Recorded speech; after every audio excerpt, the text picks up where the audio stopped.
স্বামী স্ত্রীর, মুসলমানের স্বামী স্ত্রীর চলার স্টাইল ইহুদিদের স্টাইল। কথা বলেন ঠিক না ঠিক? ছেলেদের চলার স্টাইল একবারে পর্দা তো নাই, একবারে নোংরা স্টাইল। মেয়েদের চলার স্টাইল একবারে নোংরা স্টাইল। আমি আজকে দুটো বিষয় নিয়ে আলোচনা করব, নারী এবং পুরুষের পর্দা এবং স্বামী স্ত্রীর মধ্যে কিভাবে সহনশীলতা, কত সুন্দর মাধুর্যপূর্ণ ভাবে স্বামী স্ত্রী আচরণ করবে এবং জীবন যাপন করবে। দুটো বিষয় নিয়ে আলোচনা করব। এই জন্য আমি আজকে রাসূল নিয়ে একটু আলোচনা করেছি, কারণ এই ট্রেনিং দিয়েছেন আপনার আমার প্রাণের নবী। ঠিক কিনা বলেন? বন্ধুরি আমার, সর্বপ্রথম আমি বলবো পুরুষের পর্দা নিয়ে। বন্ধু, সারা জীবন তোমরা নারীর পর্দার খবর শুনেছো। আল্লাহ রাব্বুল আলামিন বলে দিয়েছেন, আমি ছোট্ট করে লাস্ট আয়াতের শেষ অংশটা বলছি। আল্লাহ রাব্বুল আলামিন বলতেছেন, লিবাসুত তাকওয়া যালিকা খায়র। আল্লাহ রাব্বুল আলামিন বলে দিয়েছেন, যুবকের দল, ও মাসিমপুরের যুবক, হৃদয় খুলে শোনো। এই যে ম্যাক্সিমাম যুবকের পরনে জিন্স প্যান্ট আছে না নাই দেখেন? ওই যে ছেলেগুলো দাঁড়িয়েছে এবং আমার সামনে বসে আছে, ম্যাক্সিমাম ছেলেদের পরনে জিন্স প্যান্ট। যুবক ভাইরা, তোমরা রাগ হইও না, তোমরা শুধু আজকে জেনে নাও এই পোশাকটা তোমাদের জন্য কতটুকু অভিশপ্ত, এই পোশাক তোমাদেরকে কতটুকু নষ্ট জগতের দিকে নিয়ে যাচ্ছে। আপনাদেরকে বলি, জিন্স প্যান্ট যারা পরে তাদের প্যান্টটা কি নিচে থাকে না নাভির উপরে? কথা কর না কেন? বিশেষ করে জুমার দিনে যখন একজন সামনের কাতার থেকে রুকু দেয়, দ্বিতীয় কাতার থেকে আরেকজন 100% তার লজ্জাস্থান দেখা যায়। কিন্তু তোমরা জানো না, আল্লাহ রাব্বুল আলামিন কোরআন শরীফের 30 পারায় সূরা ইনফিতরের মধ্যে বলে দিয়েছেন, ফি আইয়ি সূরাতিন মা শাআ রাক্কাবা। জোরে জোরে বলেন আল্লাহু আকবার। আল্লাহ রাব্বুল আলামিন বলতেছেন, আল্লাহ ক্রিয়েটেড দ্য মাইন্ড, আল্লাহর মন মতো করে আমাদেরকে বন্ধু সৃষ্টি করেছেন, গঠন করেছেন।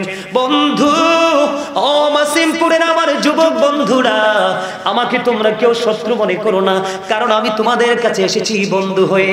কারণ আজকে আলেমরা বুঝতে পেরেছে, আমি আয়াতের যে আজকের ওয়াজের হেডলাইন দিয়েছি, আমার হেডলাইনটা ছিল ইয়া আইয়ুহাল্লাযীনা আমানু কু আনফুসাকুম ওয়া আহলিকুম নারা। আল্লাহ রাব্বুল আলামিন ঈমানদারদেরকে ডেকে বলেছেন, O believers, save yourself and your families from the fire. আল্লাহ রাব্বুল আলামিন মুমিনকে ডেকে বলেছে, তুমি জাহান্নাম থেকে বাঁচো এবং তোমার পরিবারকেও জাহান্নাম থেকে বাঁচাও। আমার বাড়ি যদিও কুমিল্লাতে, বুড়িচং থানা, বুড়িচং উপজেলা। বন্ধু, আপনারা যদিও মাসিমপুর, কিন্তু আমরা নবীর সৈনিক হিসাবে সবাই একই পরিবারের সদস্য। এই জন্য আমার আপনাদেরকে বাঁচানোর রাস্তা দেখাবো, সেই বিষয়ের উপরে ইনস্ট্রাকশন দিব। বন্ধু, যুবকদেরকে বলছি রে, হৃদয় খুলে তোমরা শোনো। যেমনি করে সকালে ফুরকানিয়া মাদ্রাসা আউট করে দিয়েছে বেঈমানেরা কৌশল করে, কিন্ডারগার্টেন আবিষ্কার করে। কথা বলেন না কেন? নবীজি বলেছে, উম্মতের জন্য যদি কষ্টকর না হতো, প্রত্যেকটা নামাজের আগে আমি মেসওয়াকের ঘোষণা দিতাম। কৌশল করে বেঈমানেরা ব্রাশ আবিষ্কার করে মেসওয়াক নামক সুন্নাত তোমার হাত থেকে কেড়ে নিয়েছে। এমনি করে করে আজকে বলতে চাই, আল্লাহ বলেছেন মানুষকে সুন্দর করে সৃষ্টি করেছেন, ওই মানুষ পৃথিবীতে উলঙ্গ থাকতে পারবে না। এই জন্য আল্লাহ রাব্বুল আলামিন তাদের জন্য 3 শ্রেণীর পোশাক দিয়েছেন। ইয়া বানি আদামা কদ আনসালনা আলাইকুম লিবাসান ইউওয়ারি সাওআতিকুম ওয়ারিশানুন। এটা জাস্ট একটা ফর্মালিটি। এটা কি আসল মানুষ নয়, এটা জাস্ট একটা ফর্মালিটি। এটা নিয়ে প্রাউড ফিল করার কোনো কিছু নেই। এই মানুষটাকে যেই মানুষটা চালাচ্ছে, এই মানুষটাকে যেই মানুষটা পরিচালনা করছে, ওই মানুষটা আপনার আমার ভিতরে আছে। এটা কিভাবে প্রবেশ করলো, এটা সৃষ্টির কাছে চির অজানা। আবার কেমন করে, কোন দিন, কোন অবস্থায় আপনার আমার মধ্যখান থেকে চলে যাবে, এটাও সৃষ্টির কাছে চির অজানা। কথাগুলো কি আমার বুঝতেছেন আপনারা? তো ওই যে ভিতরের মানুষটা, একদম গভীর মনোযোগ আমার কথার দিকে। এই যে ভিতরের মানুষটা, এই মানুষটার নাম আমরা যদি বাংলা ভাষায় বলি, এটাকে বলা হয় আত্মা। আর যদি ইংলিশে বলি, তাহলে এটাকে বলা হয় সোল। আর আরবিতে আল্লাহর কোরআনের ভাষায় যদি বলি, তাহলে বলা হবে রূহ বা কলব। ঠিক কিনা বলেন? আল্লাহ রাব্বুল আলামিন এই মানুষ সম্পর্কে কি বলেছেন? আল্লাহ রাব্বুল আলামিন এই মানুষ সম্পর্কে কি বলেছেন? আল্লাহর কোরআনের ভাষাটাকে কি বলা হয়? কথা বলে না, রূহ। কি বলা হয়? রূহ। আল্লাহ কোরআনে বলেছেন কাউলির রূহু মিন আমরি রাব্বি, আল্লাহ বলেছেন say the soul is the warder of my lord. First tense, present tense, future tense, অতীত, বর্তমান, ভবিষ্যৎ। এখানে চমৎকার একটা বিষয়। সম্মানিত উপস্থিতি, আপনার আমার বাহিরের যে বডিটা, মানুষটা, এই মানুষটা যখন বাবা মায়ের মাঝে, তখন কিন্তু আসল মানুষটা রুহের জগতে। কোথায়? রুহের জগতে। কথা বুঝে নেন, কোথায়? রুহের জগতে। রুহের জগতে। যখন রুহুটা রুহের জগতে আর দেহটা বাবা মায়ের মাঝে, তখন কি আপনি আমি মানুষ ছিলাম? তখন কিন্তু আপনাকে আমাকে মানুষ বলার সাহস কারোরই নেই। যখন বাবা মায়ের মাধ্যমে, যখন মায়ের উদরে এই মানুষটা, বাহিরের মানুষটা তৈরি হলো, তখন রুহের জগৎ থেকে ট্রান্সফার করে আপনার এই বডির মধ্যে আসল মানুষটাকে সেটিং করে দেওয়া হলো। মায়ের উদর থেকে মানুষ রূপী আসলাম, 7 দিনে মাথাটা চুল ফেলে দিল, নাম রাখলো। যেই বাবা মা অ্যাক্টিভ, তারা ছেলের আকিকা দিল 2টো ছাগল দিয়ে, তাই না? তখন ওই সময় থেকে একটা নাম রাখা হলো, এই পর্যন্ত আমরা চলে আসছি। আবার এই সময়টা আপনাকে আমাকে সবাই বলে কি? মানুষ। কি বলে? মানুষ। মানুষ। কিন্তু যেদিন আবার এই দেহ থেকে পাখিটা চলে যাবে, রুহটা চলে যাবে, সেদিন কিন্তু আপনার আমার নামের আগে আরেকটা শব্দ যুক্ত হয়ে যাবে, সেটা হলো you are dead, I am a dead. আপনি, আমি, আমরা সবাই মৃত। শুধু পার্থক্য হলো শব্দের। কিসের? শব্দে। পার্থক্য হলো শব্দের। পার্সন যদি আলাদা হয়, ওয়ার্ডটাও হবে আলাদা। কথা বলেন না কেন? ওয়ার্ড মিনিং হবে আলাদা। সম্মানিত উপস্থিতি, তাহলে এখান থেকে কি বোঝা যায়? মানুষের আসল সত্তা কি তার দেহ নাকি তার আত্মা? কথা বলেন। এই মিয়া, আপনাকে আমাকে জবান দিছে, আপনার কয়েক হাজার কোটি টাকা আছে, বিঘায় বিঘায় জমি আছে, ব্যাংক বড় গোল্ড আছে, সব আছে, আমি মেনে নিলাম। কিন্তু আপনি তো জানেন না এগুলো ভোগ করতে পারবেন কিনা। আপনি তো জানেন না সকালে খেয়েছেন, দুপুরে খেতে পারবেন কিনা। আপনি তো জানেন না আজকে বেঁচে আছেন, আগামীকাল পর্যন্ত বেঁচে থাকবেন কিনা। তাহলে কি বোঝা গেল? আপনার কাছে কোনো পাওয়ারই নেই। সব পাওয়ার কার কাছে? আল্লাহ। আল্লাহর কাছে। যখন চাইবে আপনি আমি আল্লাহর বাগানের ফুল। আল্লাহ কোরআনে বলছে ওয়ালিল্লাহি মা ফিস সামাওয়াতি ওয়া মা ফিল আরদ ওয়া ইলাল্লাহি তুরজাউল উমুর। এই আকাশ এবং জমিনে যা আছে সব আল্লাহ, সব আল্লাহর কাছে ফিরে যাবে। বাঁচতে পারবে?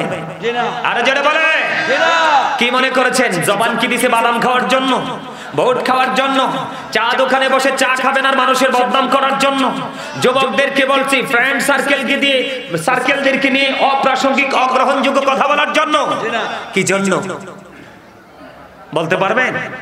না, পারবেন না। কারণ আপনাদের জন্য একটু ভেরি ইম্পসিবল। কারণ আপনাদের জন্য পসিবল নয়। এই জন্য আল্লাহ রাব্বুল আলামিন বলতেছেন ফাযকুরুনি আযকুরুকুম। আল্লাহ বলতেছে remember me then I will remember you. আল্লাহ বলতেছেন তোমরা আমাকে স্মরণ করো, আমি তোমাদেরকে স্মরণ করব। আর আপনারা এই স্মরণ বাদ দিয়ে আপনারা স্মরণ করছেন পৃথিবী। কার? কোরআন শরীফ খুলে দেখেন, সূরা আলে ইমরান 185 নম্বর আয়াতের শেষ অংশে আল্লাহ রাব্বুল আলামিন বলে দিয়েছেন ওয়ামাল হায়াতুদ দুনিয়া ইল্লা মাতাউল গুরুর। এই পৃথিবীর ভোগ এটা একটা ছলনা, এই পৃথিবীর জীবন এটা একটা ধোঁকা, এটা একটা প্রতারণা। এখন এই প্রতারণার মধ্য দিয়ে আপনি পুঁজি করছেন, পুঁজি করে জমা করছেন কার জন্য? সন্তানের জন্য, তাই তো? পরবর্তী প্রজন্মের জন্য, ওয়ারিসের জন্য। আমি সোজা চলে গেলাম কোরআন শরীফের 19 পারা সূরা শুআরা 88 নম্বর আয়াত খুলে দেখেন। আল্লাহ রাব্বুল আলামিন বলে দিয়েছেন ইয়াউমা লা ইয়ানফাউ মালু ওয়ালা বানুন। আল্লাহ রাব্বুল আলামিন বলে দিয়েছেন আপনার ধন সম্পদ সন্তান সন্ততি কিচ্ছু কাজে লাগবে না। কারণ আল্লাহ রাব্বুল আলামিন যে কন্ডিশন দিয়েছে, আপনি সেই কন্ডিশনের ধারে কাছেও নাই। আপনাকে যে রাস্তা দেখিয়েছেন আল্লাহ রাব্বুল আলামিন, আপনি সেই রাস্তাকে গ্রহণ করতেও রাজি না। এই আল্লাহ রাব্বুল আলামিন বলতেছে, আমার দিকে তাকান, আল্লাহ রাব্বুল আলামিন বলতেছে join with my dear people, come to my paradise. আল্লাহ রাব্বুল আলামিন বলতেছেন join with my dear people, come to my paradise. আল্লাহ বলতেছেন ফাদখুলি ফি ইবাদি ওয়াদখুলি জান্নাতি। আল্লাহ বলতেছে আল্লাহর প্রিয় লোকেদের সাথে যুক্ত হও, আমার প্রিয় লোকেদের সাথে যুক্ত হও আর আমার জান্নাতে চলে আসো। আর আপনি তো আল্লাহর প্রিয় লোকের ধার ধারেন না, আপনি তো দুনিয়ার যত সুদখোর ঘুষখোর নষ্ট মানুষ যাদেরকে বলা হয় ক্যারেক্টারলেস পিপল, ওই সমস্ত মানুষগুলোকে আপনি আপন করে নিয়েছেন। তাহলে আপনার মানসিকতা পরিবর্তন আসবে কোত্থেকে? কথা বলেন না কেন? আমার কথাগুলো একটু খাড়া খাড়া, স্ট্রেট ফরওয়ার্ড। এখন প্রেম করে করে কুসুম কুসুম গরম কথা বলার দুনিয়া নাই, নষ্ট হয়ে গেছে। 5000-এর মধ্যে একজন মুমিন খুঁজে পাওয়া যাবে না। কথা বলেন না কেন? আমার দিকে তাকান, এখানে যত মুরব্বী মানুষ আছেন, আপনারা যারা মুরব্বী আছেন, কারা? আপনারা যারা আমার দাড়ি পাকা মুরব্বী বাবারা আছেন, দাদারা আছেন, আমার মনে হয় আপনাদের চলে যাওয়ার পরে এই দুনিয়াটা বেশি দিন টিকবে। কেন জানেন? কারণ বর্তমান প্রজন্মের যুবক এবং যুবতী এরা ম্যাক্সিমামই নষ্ট হয়ে গেছে। এদের মাথা থেকে পা পর্যন্ত ইহুদি কালচার, সকাল থেকে বিকেল পর্যন্ত ইহুদিদের সংস্কৃতি। আজকে জানেন আমি কিন্তু এখানে আধা ঘন্টা আগে আসতাম, আজকে আমি আধা ঘন্টা আগে আসতাম। আপনারা বলেন 95% মুসলমানের দেশ না এটা? আজকে আমাদের কুমিল্লা শহরে তো ঢুকিনি, শহরের একটা সাইড দিয়ে ঢুকছি। বিশ্বাস করবেন এক একটা বড় বড় ডিস্ট্রিক্ট ট্রাকের মধ্যে বড় বড় বক্স গুলো ঢুকাচ্ছে এরা এদের মতো করে, পুরো রাস্তা ব্লক করে। পুলিশেরও কিছু করার নাই, পুলিশেরও কি নাই, পুলিশেরও কিছু করার নাই। একজন দুজন পুলিশ কি করবে? এরা কি সব হিন্দু নাকি আমাদের দেশের মুসলমানও আছে? কথা বলেন না কেন? আপনারা কি আমার এই দেশের মানুষ না? মুসলমান আছে না নাই? এখন হিন্দু খ্রিস্টান, এই যে অতিথি সাহেব, আপনার নামটা আমার মনে নাই, আপনি এখানে আসেন। এই অতিথিরে বলেন আপনি এখানে আসেন। কারণ কি জানেন? এই যে মিডিয়াতে রেকর্ড হচ্ছে এগুলো, এটা কিন্তু মিডিয়াতে একবারে খারাপ দেখা যাবে।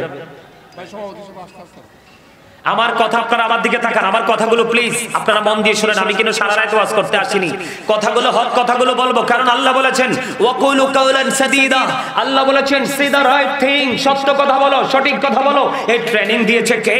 আল্লাহর প্রিয় হাবিব সরকার মদিনা। আমরা আমাদের নবীকে আপন করে নিতে পারি না, কিন্তু বেঈমান কাফেরেরা রাসূলকে আপন করে নিয়ে মুমিন হয়ে কবরে যাচ্ছে। সুবহানাল্লাহ বলেন না কেন? আর আমরা রাসূল পাওয়ার পরেও রাসূলের আদর্শকে বয়কট করে মুনাফিক হয়ে হয়ে আমরা কবরে যাচ্ছি। আমাদের মধ্যে কি এরকম আছে না? কথা বলেন না কেন? হযরত মুহাম্মদ সাল্লাল্লাহু আলাইহি সাল্লাম was born in Arab country. His father's name was Abdullah. His mother's name was Amina. His father had died before he was born. He lost his mother in his childhood. He was very truthful. আপনার আমার নবী ছিলেন সত্যবাদী। জোরে জোরে কন্যা সুবহানাল্লাহ। আর জোরে বলেন না সুবহানাল্লাহ। এই আমেরিকার গবেষক মাইকেল এইচ হার্ট তিনি 100 জন প্রভাবশালীর তালিকা করেছেন। তিনি বলেছেন the 100 a ranking of the most influential person in the history। 100 জন প্রভাবশালীর তালিকায় ইনফ্লুয়েন্সিয়াল দ্বারা সবচেয়ে প্রভাবশালী হিসাবে আপনার আমার নবীকে আখ্যায়িত করেছে। আমার নবী সবচেয়ে প্রভাবশালী আর আপনি আমি হলাম সবচেয়ে ব্যর্থ, ঠিক না? কারণ হলো আল্লাহ তো আপনার কাছে আসবে না। আল্লাহ রাব্বুল আলামিন আল্লাহর পক্ষ থেকে কি পাঠিয়ে দিয়েছেন? আমাদের জন্য নিয়ামত পাঠিয়ে দিয়েছেন। এই নিয়ামতটাকে ফলো করে যদি ওনার আদর্শটাকে যদি আমরা আমাদের মধ্যে বাস্তব জীবনে বাস্তবায়ন করতে পারি, তাহলেই কিন্তু আমাদের জীবনের সফলতা সম্ভব, তাই না? কথা বলেন, আমার কথা কি বুঝে আসে? এই আপনারা কি আমার কথায় মন দিছেন? কথাগুলো শুনতেছেন? আপনারা বুঝেন আপনার আমার নবী ইমামতি থেকে রাজনীতি, রাজনীতি থেকে ইমামতি, প্রত্যেকটা জায়গায় সফল। পৃথিবীর ইতিহাসে যত নবী রাসূল পৃথিবীতে এসেছে সবার চাইতে সফল হলো আপনার আমার প্রাণের নবী। Of all the great religious personalities of all prophet, Muhammad Rasulullah sallallahu alaihi wasallam was the most successful. জোরে কন্যা সুবহানাল্লাহ। সেই নবীর উম্মত হতে পারে আমরা ধন্য না? ধন্য। আরে জোরে বলেন ধন্য না? ধন্য। তো সেই নবীর উম্মত আমরা হয়েছি। রাসূল দুনিয়াতে এসে বলেছে রব্বি হাবলি উম্মতি। কাল হাসরের দিন রাসূল বলবে রব্বি সাল্লিম রব্বি সাল্লিম রব্বি সাল্লিম। আমাদের শান্তি আমাদের নিরাপত্তা কামনা করবে। সেই নবী আমাদেরকে এত সুন্দর রাস্তা দেখিয়ে গিয়েছেন, সেই নবীর আদর্শটা লালন করা দরকার না? জি। এই যে আজকে আমি আপনাদের সামনে জিকিরটা করলাম, দুরূদটা পড়লাম, আপনারা কত বড় অপরাধ করেছেন। কারণ রাসূলের দুরূদ পড়া হচ্ছে, আল্লাহর জিকির করা হচ্ছে, আপনার জবানে অটো তালা ঝুলছে, আপনি এই জবান কাজে লাগালেন না, আপনার পিঠের মধ্যে দুটো সিল পড়বে, দুটোটাই নেগেটিভ। আপনার পিঠে কয়টা সিল? দুইটা। দুটো সিল, দুটোটাই কি নেগেটিভ। একটা হলো কৃপণতার সিল, আরেকটা হলো অহংকারের সিল। করবেনটা কি? এত সহজ মনে করেছেন? এই Islam is not only a religion but also complete code of life. পরিপূর্ণ এবং পূর্ণাঙ্গ জীবন ব্যবস্থা রয়েছে কোথায়? ইসলামে। কারণ ইন্না দীনা ইনদাল্লাহিল ইসলাম, ইসলাম হলো আল্লাহর মনোনীত ধর্ম। এই ধর্মের মধ্যে কোনো ধরনের কোনো সন্দেহ করা যাবে না, ঠিক কিনা বলেন? আর এই ধর্মের নির্যাস হলো দুটো নিয়ামত। কয়টা? দুটো। বলবো? দুটোর মধ্যে অত্যন্ত বেশি সিম্পল বিষয়। Allah is all in all, follow his law and light for eternal success. আল্লাহ সব, কিন্তু দুটো জিনিস দিয়েছে আমাদের জন্য নিয়ামত করে, ল এন্ড লাইট। ল হলো আইন, তার মানে কোরআন, দা হোলি কোরআন, পবিত্র গ্রন্থ। তারপরে বলেছেন লাইট, লাইট হলো ইংলিশ শব্দ, আরবিতে বলা হয় নূর, বাংলাতে বলা হয় আলো। এই সেই নূরানি আলো হলো আপনার আমার প্রাণের নবী। জোরে জোরে সুবহানাল্লাহ, আরে আরো জোরে বলেন না সুবহানাল্লাহ। রাসূল বলেছেন আল্লাহু আকবার। আরে ক, আরে কস না ক, আমি তো খুশি হইছি ক। নারে রিসালাত মনে করছে চাইছি যে ভয় পাইছে, প্রধান বক্তা তো কথা কোন না, গেল ভয় পাইও না। এই রিসালাতকে জুদা করলে তার কপাল পুড়েছে, কথা বলেন না কেন? আরে তাওহীদকে বিশ্বাস করতে হবে রিসালাতের বিশ্বাসের মধ্য দিয়ে। আপনি সারা জীবন খালি তাওহীদকে নিয়ে নাচবেন। আল্লাহ কয় নো, ডোন্ট অ্যাকসেপ্টেবল। আল্লাহ রাব্বুল আলামিন বলতেছে কি? আল্লাহ বলে সে, বলুন, ইফ ইউ ডু লাভ আল্লাহ, যদি তোমরা আল্লাহকে ভালোবেসে থাকো, ফলো মি মুহাম্মদ সাল্লাল্লাহু আলাইহি ওয়াসাল্লাম, মুহাম্মদ সাল্লাল্লাহু আলাইহি সাল্লামের অনুগত হয়ে যাও, আল্লাহ উইল লাভ ইউ, আল্লাহ তোমাদেরকে ভালোবাসবে, এন্ড ফরগিভ ইউর সিনস, আল্লাহ তোমাদের জীবনের গুনাহগুলি maaf করে দিবে। জোরে জোরে বলেন না সুবহানাল্লাহ, আরে আরো জোরে বলেন না সুবহানাল্লাহ। রাসূল বলতেছে I am from the light of Allah and everything has been created from my light। রাসূল বলতেছেন আমি আল্লাহর নূর থেকে, সৃষ্টির সব কিছু আমি নবীর নূর থেকে। জোরে জোরে কন্না সুবহানাল্লাহ। নূর মানেই তো আলো, নূর মানে কি? আলো। আজকে আমরা কি আলোকিত না? আরে না, কে কইছে আমরা আলোকিত? আমরা 100% অন্ধকারাচ্ছন্ন পরিবেশে। সমাজে সুদ আছে না, ঘোষ আছে না, মিথ্যা আছে না, ঘোষ খেয়ে গরিবের উপর নির্যাতন করে কাঁধে কাঁধে সমান বন্ধুর দিকে রায় দেওয়া আছে না, মা বাবার কলিজায় আগুন দেওয়া আছে না। আর এই বর্তমানে স্বামী স্ত্রী তো ইঁদুর বিড়ালের মতো, কথা বলেন না কেন? মহিলাদের পর্দা আছে, পুরুষের পর্দা আছে নাই। তো আপনি আমি নুরানি হলাম কিভাবে? আপনি আমি আলোর মধ্যে বিরাজ করতেছি কিভাবে? নাই তো। এই জন্য বলেছি মুরব্বী মানুষের অন্তর হলো আল্লাহ রাসূলের প্রেম ভালোবাসায় ভরা। বর্তমান প্রজন্মের ম্যাক্সিমাম যুবক যুবতীদের অন্তর হলো হিংসা, নোংরামি, ইহুদি কালচারে ভরা। কথা বলেন না কেন? আজকে দেখে আসছি হিন্দুরা মূর্তি বানায়া নাচতেছে, আসতে পারতেছি না, পুলিশ পর্যন্ত তাদের কাছে অসহায়। এই আমার দিকে তাকান, দুটো কোরআনের আয়াত তেলাওয়াত করব। আল্লাহ বলতেছেন ইন্নামাল খামরু ওয়াল মাইসিরু ওয়াল আনসাবু ওয়াল আজলামু রিজসুম মিন আমালিশ শাইতান। আগে বলেন এই শয়তান আমাদের বন্ধু না শত্রু? শত্রু।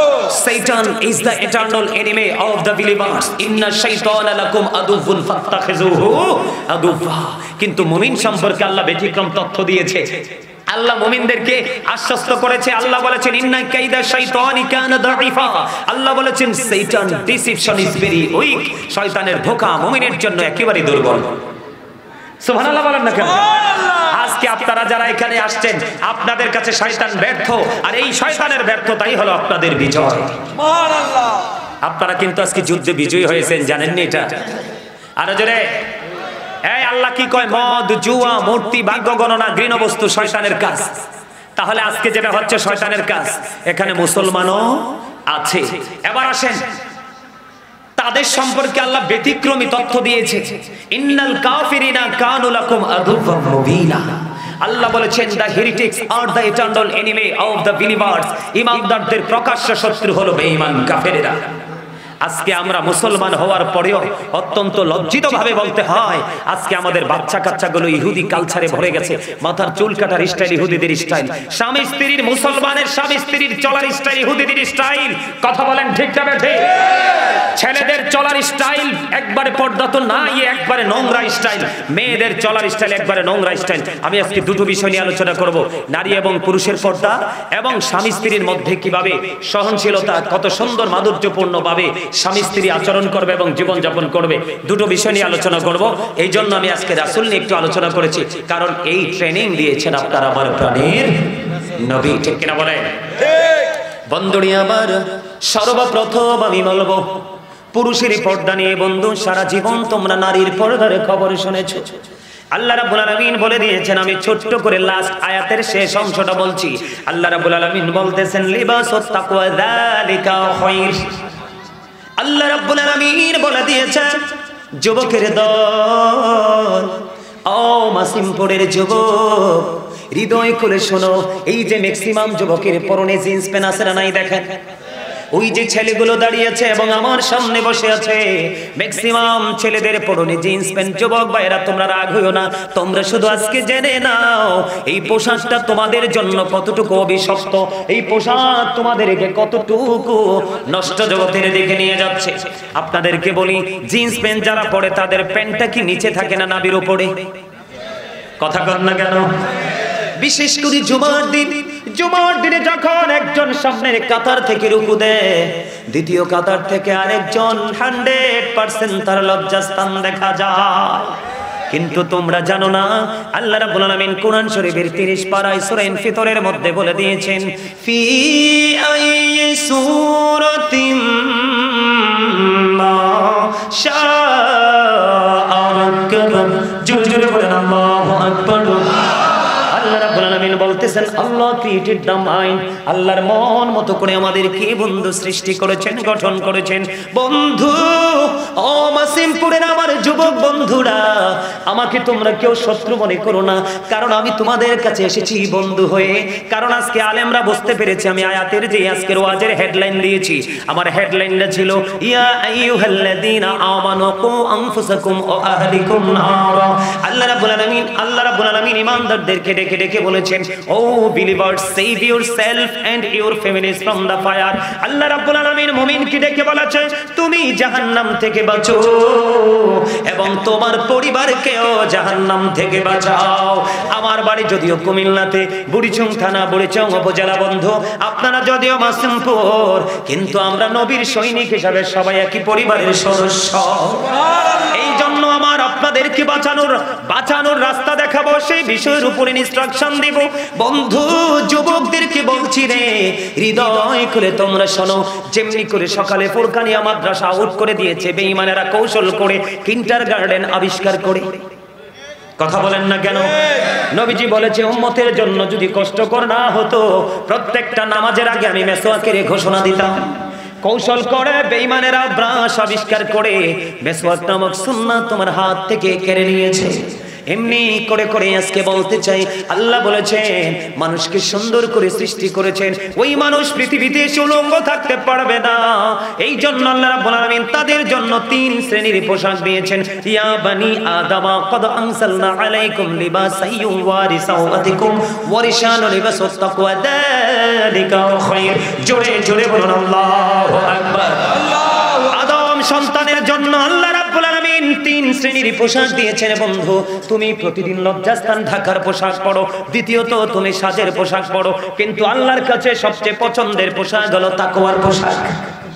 এই বন্ধু, তোমরা সবাই শোনো, বিশেষ করে যুবকদেরকে বলছি, দাড়ি পাকা মুরব্বি বাবাদেরকে, দাদাদেরকে বলার দরকার নেই, ওরা ওদের সব কিছু কন্ট্রোলিং এ রেখেই তারা এই পর্যন্ত এসেছে। তোমাদেরকে আমি বলতে চাই, আল্লাহ বলেছে পুরুষের জন্য ফরজ যেই পোশাকটা উপর দিয়ে থাকবে নাভি বরাবর। কি বরাবর? নাভি বরাবর। নিচের দিক দিয়ে থাকবে টাকনুর উপরে। এই সীমাবদ্ধতার মধ্যে রেখে পোশাক পরা, এই সীমাবদ্ধতার মধ্যে রেখে পোশাক পরা, এটা হলো ঈমানদার পুরুষদের জন্য ফরজ। সুবহানাল্লাহ বলে না? সুবহানাল্লাহ। আমার যুবকরা তো রাগ হয়ে যাইতেছে, আমার যুবকরা রাগ হয়ে যাইতেছে। কি করবো কোন?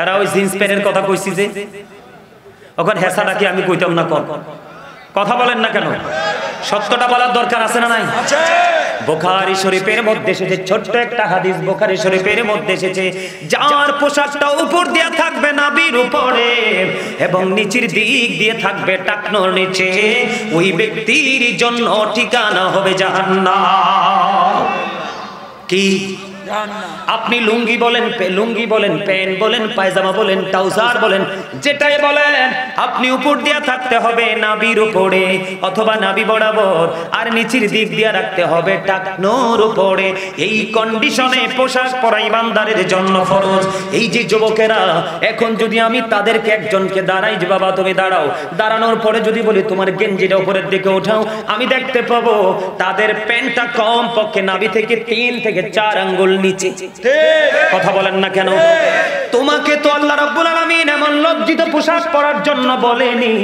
আল্লাহ বলেছেন তোমাকে পোশাক দিয়েছি লজ্জাস্থান ঢেকে রাখার জন্য কথা বলেন না কেন এবার বন্ধুরে আমার এখানে বিজ্ঞান গবেষণা থেকে বিজ্ঞান সায়েন্টিফিক যারা গবেষণা করে বন্ধ বের করেছে যে পুরুষদের পোশাকটা থাকবে টাকনোর নিচে তার যৌবন শুকিয়ে যাবে যেই নারী এখন দেখবেন নারীরা আমরা হুজুররা যেমনি পায়জামা পরি ঠিক না বলে হাঁটুটার নিচে এবং টাকনো দুটোর মাঝখানে রেখে আমরা পায়জামা পরি কি পরি না এখনকার বর্তমানে নারীদের পায়জামা পরার স্টাইল এমন হয়ে গেছে যেই নারীর পোশাকটা টাকনোর উপরে থাকবে রে তার যৌবন বন্ধু শুকিয়ে যাবে বিজ্ঞান গবেষণা করেছে বন্ধুরে আমার কোনোভাবেই বন্ধু এটা হলো পুরুষের জন্য পর্দা উপর দিয়ে নাভি বরাবর নাভি ঢেকে রাখা নাভি থেকে নিচের অংশটা টাকনোর উপর পর্যন্ত ঢেকে রাখা এটা পুরুষের জন্য পর্দা এবং ফরজ এই সীমা লঙ্ঘন করলে চলে যেতে হবে জাহান্নামে এবং নামাজ পর্যন্ত আল্লাহর দরবারে কবুল হবে না